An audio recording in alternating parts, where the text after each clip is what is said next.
So I apologise for a start to some of the people in the audience have heard some versions of this before, even like last week in this very room, and also at ACRS, but it will be a little bit different. So what I'm going to try and do is look at whether we've had any success in managing terrestrial runoff to the Great Barrier Reef, put that in the context of the state of the Great Barrier Reef and see how they interact, and then go on to talk about our total failure to manage some other big water quality issues facing the Great Barrier Reef. You all know that long ago, a couple of hundred years ago, the Great Barrier Reef catchment, which we see here, was well forested, green, the colour there, but now much of the vegetation cover's gone, and or changed rather, and that's been replaced by rangeland grazing, that buff colour, sugarcane along the coast, grain cropping and cotton cropping down here, horticulture, which you can't see at this scale, urban areas, which you can't see at this scale, and coal mining now, which you actually can see at this scale nowadays. It's got so big, but I haven't put it on there. We need to do that sometime to actually see the massive area of coal mining that's now happening. Of course, those changes have led to huge changes in the runoff of various materials to the Great Barrier Reef, maybe 5 times as much sediment, 6 times as much nitrogen, 9 times as much phosphorus, and infinitely more pesticides, of course, since there wasn't any there 200 years ago, but quite large loads measured in tonnes of certain pesticides run off into the Great Barrier Reef, mainly from the southern part here, hence the big red arrows, and not so much up in the far north. Right, so we've been trying to manage some of that for a while, haven't we? We had a Marine Park Act back in 1975, a Marine Park Authority, we've had research institutions, we had zoning, we had plans of management in the Great Barrier Reef, and supposed pesticide management through various federal bodies. However, I guess it's my contention that for the first 20 years after 1975 or so, perhaps longer than that, all we managed really was tourists. We managed them to death, and we didn't manage any of the other things at all. One of the things we perhaps should have been managing was water quality, of course, but we were doing some research a very long time ago when we had consensus statements, we had water quality action plans. We did manage sewerage on resort islands out in the Great Barrier Reef because you had the power to do that in the early 90s.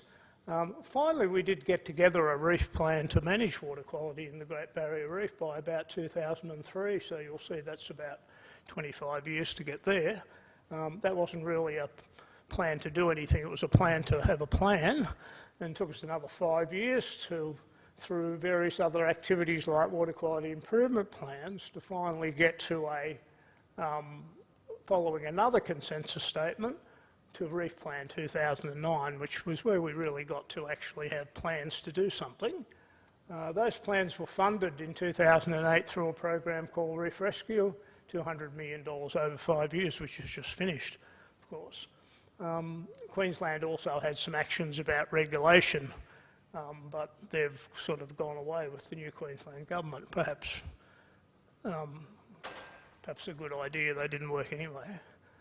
We've now, of course, got to further consensus statement, just came out again, and we have a new version of Reef Plan going forward for the next 5 years. It took us 30 years to get from science to something that we could get politicians to actually do on the ground, a very long process. However, it's been successful, recently successful. Over the last first couple of years of the Reef Rescue program, total nitrogen discharges are down by 7%, suspended sediment by 6%, that amounts to about that much in tonnes. Important number I'll bring up again later, and herbicides are down by 15%, one part of the pesticide load. So that's good news. So we have, and these are reported in public report cards, that we are making a difference, albeit somewhat small yet, but remember, this program's now going on, so we hope to continue those gains beyond 2011, and these are modelled, and the modelled gains beyond 2011 are being worked on now, and we'll know about them in the next year or so. And now we've got some more good news. Reef Rescue 2, another $200 million is funded for the next 5 years, and in the end, both the coalition, the Labor government committed to this, but the coalition government's committed to this as well, and so we can look forward to that actually happening, and it's starting already. I'll be in Bundaberg next week to start planning how we're going to spend that money. However, we don't have any coral, which is a bit of a problem. Coral cover used to be, and this is a bit tricky, these are pretty lumpy figures back in the 1960s, but we think living coral cover on the Great Barrier Reef was up around 50%. And of course at the start of the long-term monitoring program, this is mainly from mid-shelf reefs I'll talk about inner-shelf reefs in a moment. You might have seen some of this from Jamie Oliver yesterday, it was 28%, and a paper written by Hugh Sweetman, 22%, and now, of course, the paper that came out last year, 14%. Remembering that 14% is broken up into two areas, and south of Cooktown, that number's 11%, because it's averaged out with better coral cover north of Cooktown. And, of course, it's still going down. We're not going anywhere upwards right at the moment, and if you look at the predictions, we're going towards 5% sometime soon. So not a good story there. And of course you've seen all this before. The one place where it appears to be relatively stable is on Cape York. Inshore reefs, and this data's not all published yet, but Jamie might have shown some of it yesterday, I'm sure. We have the marine monitoring program, which only goes back about 7 years, and it doesn't tell a particularly better story for inner-shelf reefs, and shows a particularly nasty story for juvenile corals as well, and the possibility of recovery, although things have been looking a bit better lately here too with some unpublished data, since all the extreme weather's gone away at least for 1 year. Seagrass isn't good either, is it really? This is different sorts of seagrass, reef seagrass, subtidal, coastal and estuarine. There's some tiny little bumps at the end here. You'll see the trends are down. These have been under chronic stress for many years, decades, but the acute stresses of the floods and the big cyclones in the last 5 years or so have really knocked them to bits. And overall, and this came out in a paper we published, as we said, the coral's going down. Dugong populations in the central and southern GBR are more or less gone altogether, if you can forget about them. There's still good ones in Harvey Bay and in Cape York and Torres Strait, not bad. Seagrass is in trouble.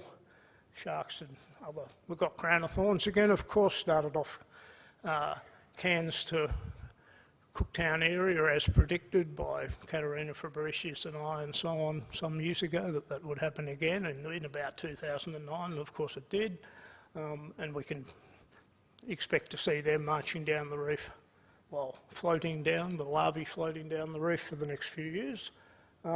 We've got increasing inshore turbidity. We've really finally published papers that show that increased sediment loads from rivers does cause increased turbidity, settling that argument we've had with people like Peter Ridd and Piers Larkham for the last 30 years or so, or maybe 20 years. And of course we've got increased incidence of coral disease associated with both water quality and temperature increases and a whole lot of other things, and fishing lines apparently, interestingly, and water temperatures and calcification, as you've heard about. So we put together the new consensus statement. I think just read this part here. GBR ecosystems declining trend and condition due to continuing poor water quality and the cumulative impacts of climate change and increasing intensity of extreme events. The water quality part of that is associated still mainly with agriculture, runoff, but we have got a little bit of good news right at the end here. We do know about practices that can improve water quality in farming, and we're starting to apply them. Just a bit about the big flows. These are river flows from the Normanby River in the north to the Burnett in the south. I've only tacked on the last bit here, which is this year, but we've had an area here in the southern Great Barrier Reef over the last 7 or 8 years where we've had just massive flows. The red numbers mean more than 3 times the mean annual flow in that year, and so on for the 2 times, I think, or whatever, and the yellow, but between 1 and 2 times. And this is really what's caused that a massive loss of seagrass and so on. We've got fresh, dirty, full of pesticides and everything else, water coming out, covering up the seagrass, and seagrass doesn't like that, and the dugongs die later from starvation, as do green turtles to some extent. We've also had massive cyclones, of course, and you've all seen this in the past, the patterns of the category 4 and 5 cyclones in recent times. Remember, of course, major cyclones, big cyclones don't cause all the rain, small cyclones do that. There's a misconception that somehow still around that Yasi caused the floods in Brisbane and Rockhampton. Sorry, Yasi was a month after that. It was Cyclone Tasha, which you probably haven't heard of course, all those floods down the coast in 2011. And I've talked about that, dugong mortality.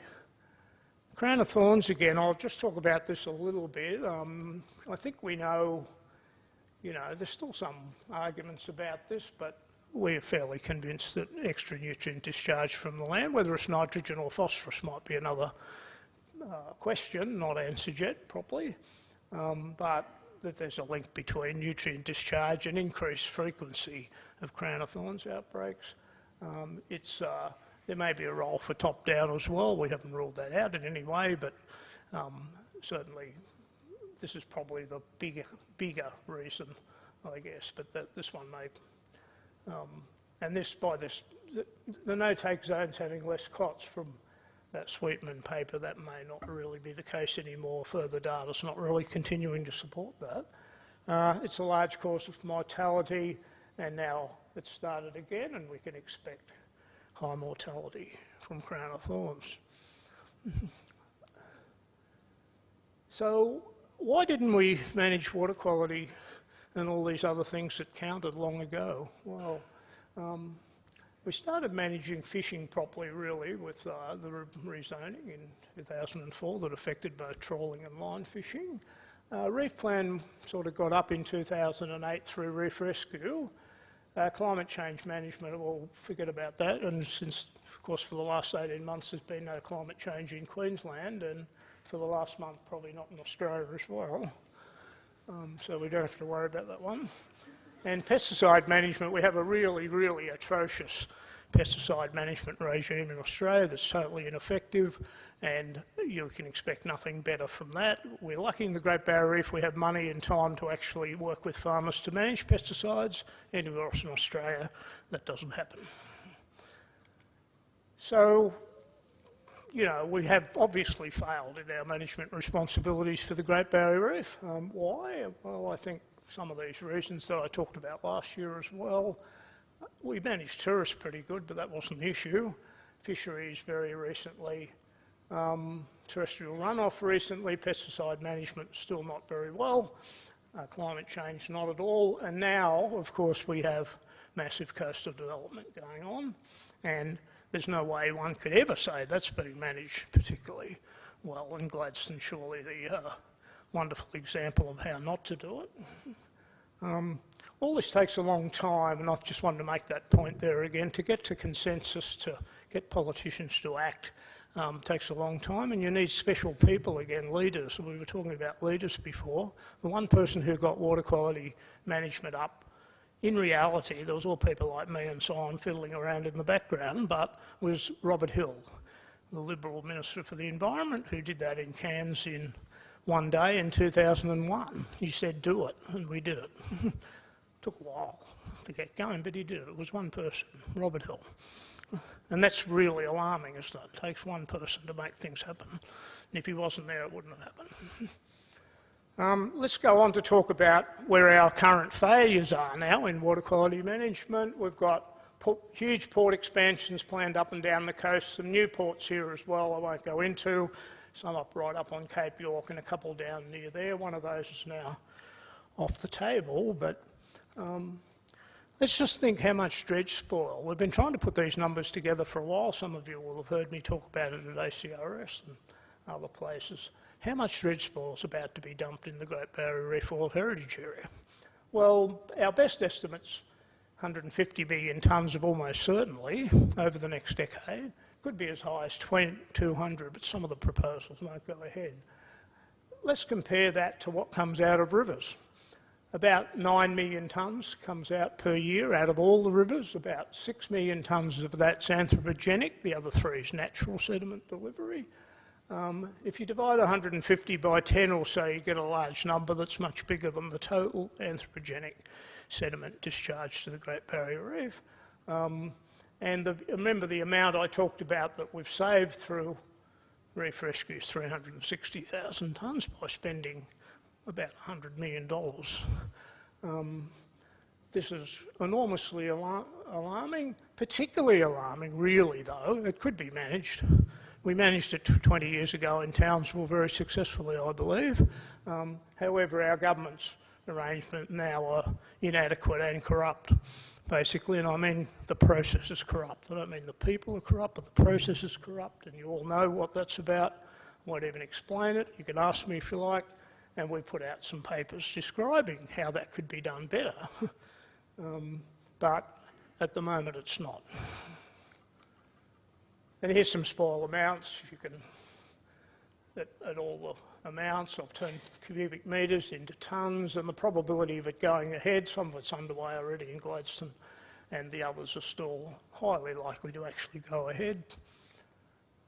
So what's the future hold for the Great Barrier Reef with respect to water quality management and the thing? Well, it's not good, is it, really? You've heard about this, we're having increased rainfall intensity. We think that's really happening already, and more frequent flooding, therefore, and more intense cyclones. Not more cyclones, but more intense ones, and the other obvious things going on. And so I guess my conclusion really is that in the face of more crown of thorns starfish and bleaching and extreme weather, increasing coastal development, it's not good, but we can keep doing some things. And so terrestrial runoff management, which I hope to spend at least another year or two helping to do, we can do it. We can enforce the zoning. Starting to have some effects on something other than fish now, so I hear, on coral disease through a lack of coral disease in green areas where there's less fishing line damage to the coral, quite wonderful. And of course, this one here would be nice to do something about as well, a much harder task though, given the huge about billions and billions of dollars involved in coal and coal seam gas export. And I might finish there. Thank you.